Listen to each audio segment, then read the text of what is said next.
They say upgraded creatines work faster, absorb better, and give cleaner gains. But after years of lifting, reviewing, and wasting money on tubs, here's the truth. Monohydrate still runs the game.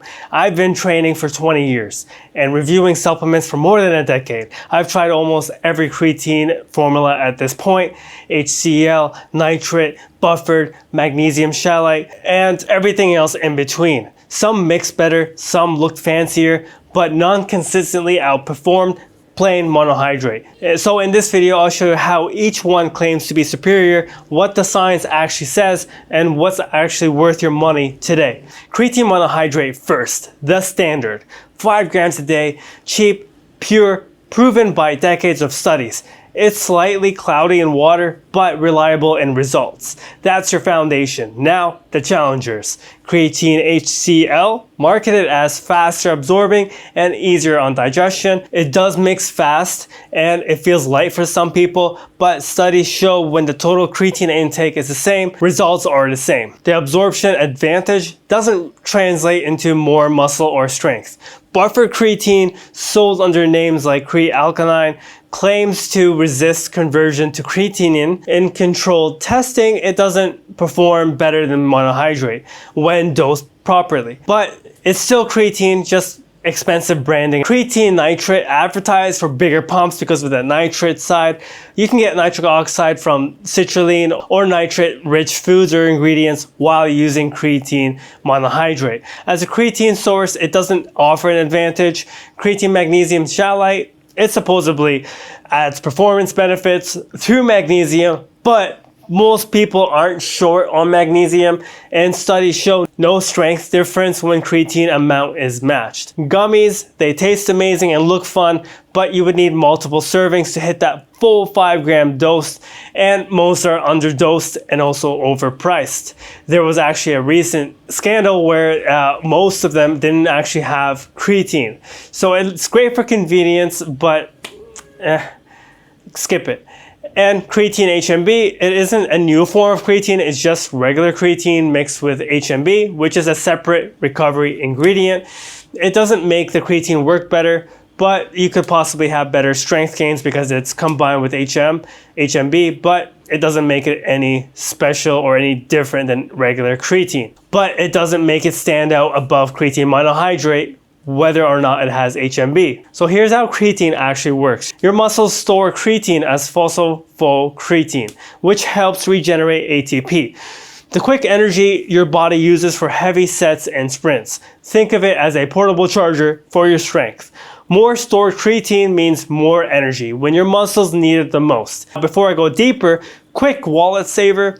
If you plan to grab any supplement, don't pay full price. Use code FITFRIC, links below in the description. It saves you money and it keeps me testing everything instead of begging companies for samples.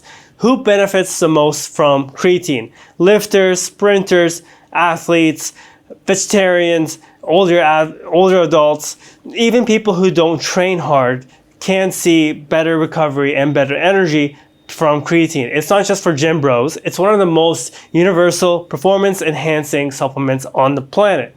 If you lift weights, do cardio, or even work long hours, you'll benefit from better creatine recycling. Creatine helps your body push more reps, recover better, and stay stronger longer. It's also seen to have some mental benefits. So when should you take creatine? Anytime you'll remember. Morning, during your workout, post-workout, even with a meal, it doesn't matter. The key is consistency. Your muscles don't care what time it is when you take creatine. They care if you actually take creatine. And you can stack it with caffeine, by the way.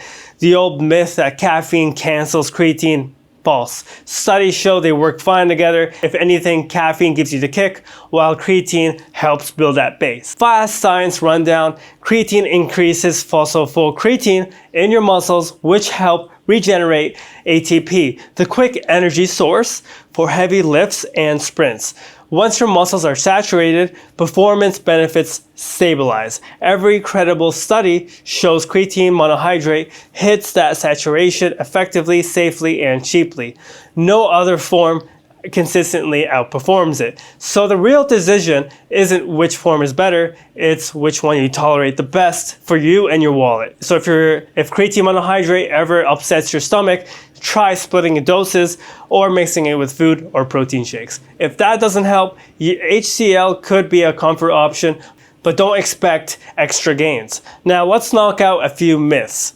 Myth number 1. Creatine causes hair loss. No solid evidence for that at normal doses. If you're worried, talk to your doctor, but science doesn't back that up. Myth number 2. Creatine only works when bulking. Wrong. It helps maintain strength even in a cut because stronger sets preserve muscle. Water weight mostly stays inside your muscle, not under your skin. Dosing is simple. 5 grams a day, anytime you'll remember. Loading phases are optional. You'll reach saturation either way. Drink enough water, and that's it. Here's a quick analogy that always hits home. Monohydrate is like a barbell. Every gym has one, it's cheap, effective, and it just works. The upgraded versions are just chrome attachments. They look cool, but they're not necessary and they don't change your strength or the results. And by the way, 88% of people watching right now aren't subscribed. So if videos like this are saving you from buying hype, hit that subscribe button. It helps more than you think. It keeps this channel alive without relying on paid sponsors. Buyer's guide time. If money matters and your stomach is fine, stick with third-party tested creatine monohydrate with nothing added. Go for Creapure, for example. If digestion is an issue, try HCl for comfort. If you want pumps, add a separate pump formula or eat nitrate-rich foods like beetroot and stuff. If you love gummies, just be aware you'll need to pick a brand that actually uses creatine in their gummies, and you'll need multiple pieces to reach 5 grams. If a label says 2 grams of their formula equals 5 grams of monohydrate, smile and walk away.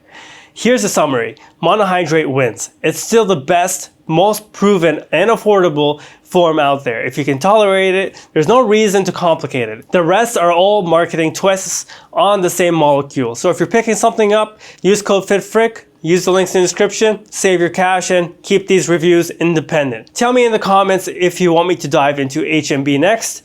That one's actually interesting on its own. Train hard, stay consistent, barbell over buzzwords.